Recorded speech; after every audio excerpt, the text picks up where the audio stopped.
Okay, so I saw this graph, right? And basically, I had to make a video about it. And I'm not the person that made this graph. I basically just came across it. I'm pretty sure like Alex Hormozi's done like a reel about this. And basically, this is the reason as to why a lot of people like quit business, quit learning an instrument, quit the gym.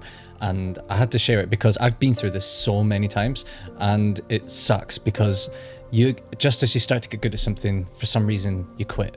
So basically it's like a V shape. So you've got the top on the left, it goes down, and then at the top on the right, it goes back up again, right? So I'm gonna get the whiteboard out, and here, you've got it.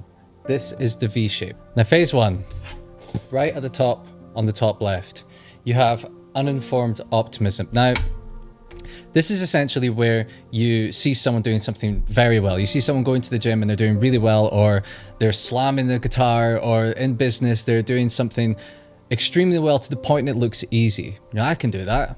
It's optimistic, right? It's very optimistic, and it's somewhat uninformed because you don't know how much effort's going into this. You don't know the reason why they're making it look easy is simply because they're so good at it and they put in so much effort. You're uninformed of that information, but you're still optimistic, right? Now, as you've got the next one down here, you've got phase two, which is informed pessimism. Now that's halfway between the top left on number one and the bottom of the valley of despair, right? So you've got phase two. Now that's informed pessimism. Now this is when you now know all of the hard work that goes into it, right? You now know all of the effort. You know that it wasn't just them playing the guitar really easily. It wasn't them just, oh, they suddenly lost weight, or they're making that strategy in property, they make it look easy, right? It's not that. You now know all of the effort that goes into it, and it's just, it can be like off-putting. It can be stressful. Like in this scenario, your fingers start to hurt on the guitar. You start realizing that, oh, it's extremely hard to get clients. I didn't realize it would be this hard. I thought I would just message a few people and yeah, they would say yes. Like just what you thought that the other people done, right? Or when it comes to going to the gym, you thought, oh, after like a month, I thought I'd be shredded. And you kind of think to yourself, I thought this would be a lot easier than it actually is. Now, when it comes to this stage, you're on a one-way ticket down to the Valley of Despair. Now that's at the bottom, right here at the bottom of the V shape, right? The Valley of Despair is where I've been many times. So let's say number one, I pick up the guitar. I'm in phase one, I'm excited. I've seen Stevie Ray Vaughan, shout out to those who know who he is. I've seen Stevie Ray Vaughan or Slash or like anyone else play the guitar, and I thought, I'm gonna play it. And then phase two, my fingers are starting to hurt. I'm like, oh, it's not just as simple as like moving your fingers and strumming. You have to like coordinate both of them. And then you start learning all the theory, and you're like, it's just, the more you learn, the more you realize you don't know. And then you get to the Valley of Despair. So the Valley of Despair, it's where you quit, right? It's where you quit. Your fingers are too sore. The weights are too heavy. Not enough weight is coming off. No clients are accepting you. Like no one's taking you seriously.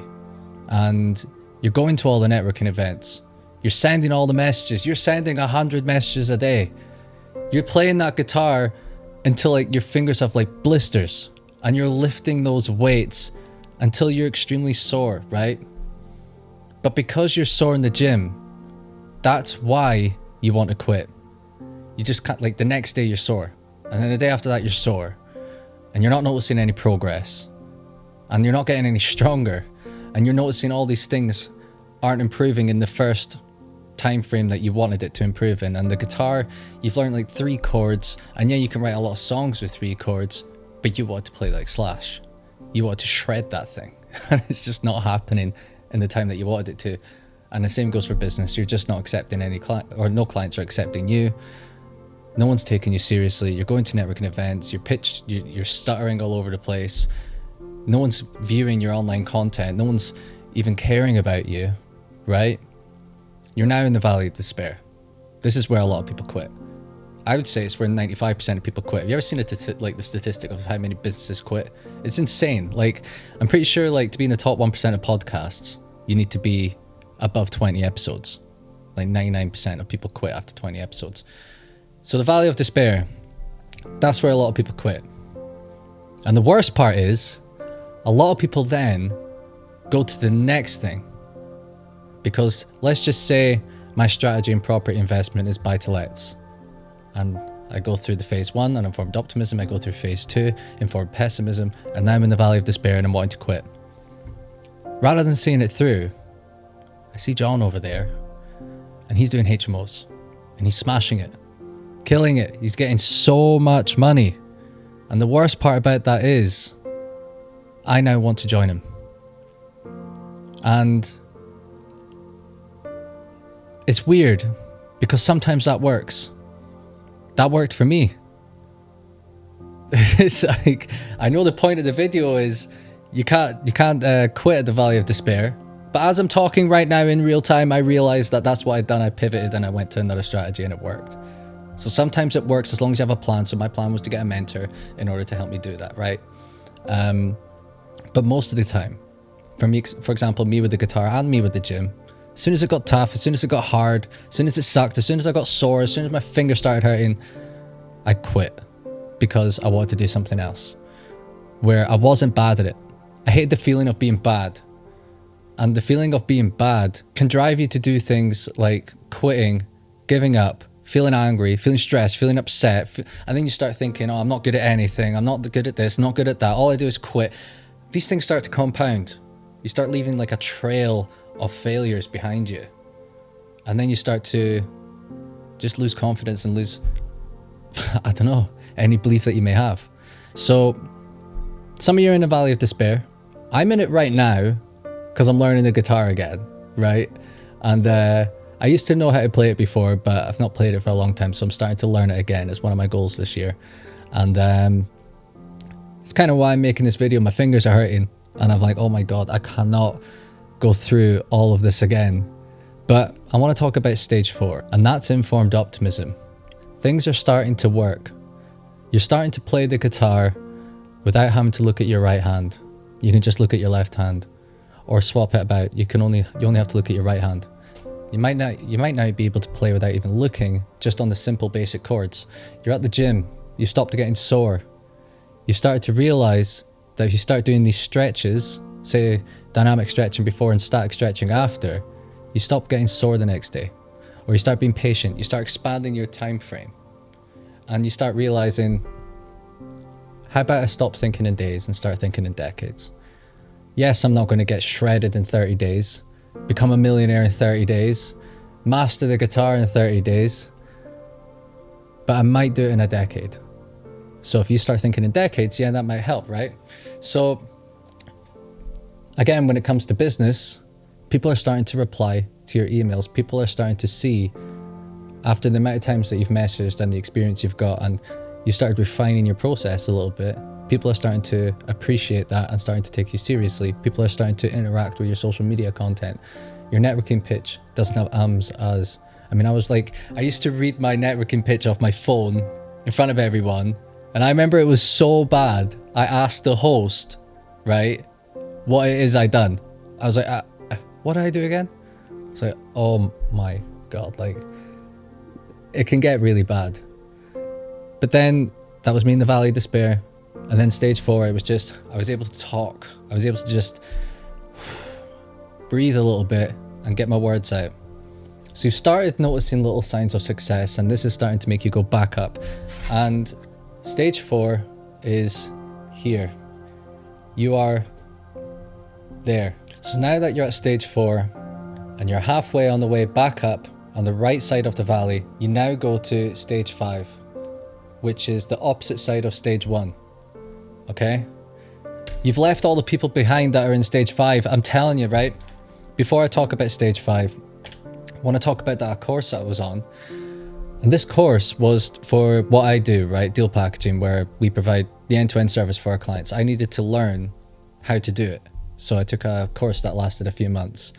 Now, I remember on the call, there was 84 people in the first one. Everyone's fully optimistic, buzzing, can't wait. I've been sold a dream. I've seen people do it online, it looks easy. All you have to do is find a client, find a deal, like that, boom. And then, as the call went on, and then as the course went on, the numbers started getting less and less and less.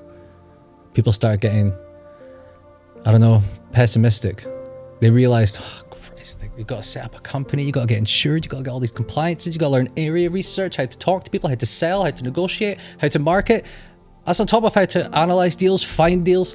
Like, there were so many things you had to learn. And every call that we went on, we realized how less we knew than we thought, right? We realized there's so much more to this than we actually thought. And then the Valley of Despair came, and that was the end of the call. I keep saying call. No, I mean course, right? And there was about 30 odd people. Don't remember the exact number. There was about 30 odd people, because I remember putting it in the chat. Look at all these people who are left, and look how many people started. And it was just a ridiculous amount. And that was just to like hop on a call. And since then, I've kept in touch with a few people from that group, right? And there's just a handful of people still doing it. Now, the Valley of Despair swallows you up. It swallows you up. We've all been through it, and I know you have. I know you've quit something, and I know that things didn't seem as easy as you once might thought. But when it comes to stage 5, this is what I'm going to talk about now. Stage 5, up here, success and fulfillment. Things have worked. You now have clients coming to you. In the gym, you're not only hitting PBs, but when you get home, you're looking in the mirror and you're happy, you're content, you're proud of yourself. You did it. You changed your life. You probably added 10, 20 years onto your life. On top of that, you make yourself look good and you make yourself feel good. You're healthy. And when it comes to the guitar, you're shredding that thing. You're shredding it. You are going up and down the neck like it's no one's business. That's a dream of mine, man. I can't wait to do that. But things have started working. And what's funny about this is, although things have started working, and you can now be confident in yourself that you can make things work, right? Not just in the one thing that you're doing. In future things, you're like, oh, if I can go through all of this, go all the way down here, want to quit, but just persevere, and then get all the way back through, it starts translating into other things. And another thing that happens is people start looking at you because you're now making it look easy. You get the guitar out at a party and you start playing it, and it inspires someone to start, and then they go through this. You go to the gym, you get a PB, and like people are looking, or you post it on social media and you're buzzing, and then you're shredded, or you've lost a lot of weight. You may not even have to be shredded. You might have just transformed from an old self to your new self, mentally and physically. And now people are looking at you, wondering to themselves, I wonder if that's easy. I might give that a try. And it's the same with business.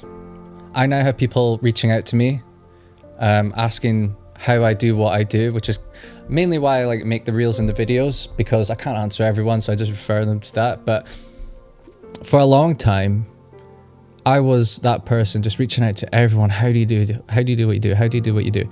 And when there's some things that I don't know, I definitely still do that. I'm always wanting to learn. But about this subject, I'm really, really happy to have gone through all of that. And now I'm not talking like months. This is years. Years in the Valley of Despair. Shit, I was like in it like a few months ago. Like, honest to God. Like, this thing lasts a long time. And I consider myself lucky it only lasted a couple of years. I mean, some people are in that shit for years. And I'm talking years, right? And every fiber of your being wants to quit. But you don't, because you've got this delusion that and self-belief that you're going to make it. And I think if you're in the situation where you are wanting to quit and it's lasting a long time and you feel like you've had enough, you've seen all these other people succeed and you wonder to yourself, I might just do that, I might just do that, I might just do that. Oh, fuck the guitar, I might just go to the drums. Or I don't like buy-to-lets, I'm going to do this. I don't like property, I'm going to do this. Or I don't like business, or I don't like the gym, I don't like weightlifting. Just know that it's absolutely normal. It's absolutely normal. It's a part of the process. But like I said earlier, I did quit buy-to-lets. Completely quit. I quit that strategy. Flips and buy, refurbish, refinance. I quit those strategies. Now, I didn't stop. I didn't go, that's enough. Business is done for me. Closing up shop. I quit. Didn't do that. I looked at another strategy, one that I actually wanted to do from the start, but I was too scared to because it seemed too scary at the start. But it seemed like HMOs, like these are huge, like they just weren't a possibility for me. So instead of quitting altogether, before I left my current strategy, I came up with a plan for the next strategy. And that plan was simply just to get a mentor. That's what we done. We got a mentor, but that changed everything. Like, if there's one bit of advice I'd give, it's get a mentor, but that's for a separate video. But the main point of this one is pivot instead of quit. Pivot instead of quit. And that's what's going to make a massive difference in your future, because you don't want a trail of failures behind you. You don't want to lose that self-confidence, that self-belief, because if that happens, you'll end up just not committing to anything ever again. And then you'll go, these opportunities will start presenting themselves. It'll be like, oh, do you want to do this? Or do you want to do this? And you'll be like, I know I'm not going to commit to it. I know I'm not going to commit to it. Like, I know that I'm going to quit as soon as it gets difficult. And then you stop doing things that you actually want to do. You start turning down opportunities. And then I'm telling you, you don't only spiral like financially or like success-wise. Start spiraling mentally, and you start convincing yourself you're a failure. So this doesn't mean this graph, right? This graph here doesn't mean you have to do something big and bold. It could be something very simple. Simple as going out for walks. It could be something extremely simple, learning a small skill, right? It doesn't have to be massive, because it's better to start small, get these small wins, and then start scaling them. So when something big does come, like, I'm going to start a business, I'm going to get shredded in 90 days, I'm going to run a marathon, you know, I'm going to join a band. Like, when these big ones come, you've got all of these bits of evidence compounding over years and years, backing you up. And now you have that confidence to go, yeah, I'm going to do that, and I know it's going to work. That's why I moved to Australia. That's why I done that house flip without any experience. And it's also why we moved to Sheffield in order to build a business, right? We had so much evidence that we are committed and we know it's going to work, to the point that when we came down here, didn't even have a doubt, never had a doubt. Wanted to quit many times, but I never had a doubt. This is something that I really wish I saw when I was starting out and in the throes of it. And I will be in the throes of it again, and I'm going to be looking at this, and it's going to go, boom, it's going to reset me a little bit. So if you are in the throes of it, if you're in that position where you want to quit, doesn't matter what it is, healthy eating, gym, instrument, business, anything. If there's anything that you're in the throes of it and you want to quit, just remember, this is where most people do, and you don't realize how close you are to going back up and then succeeding, and then boom, people compare themselves to you. So I hope this helps. Yeah, see you in the next one.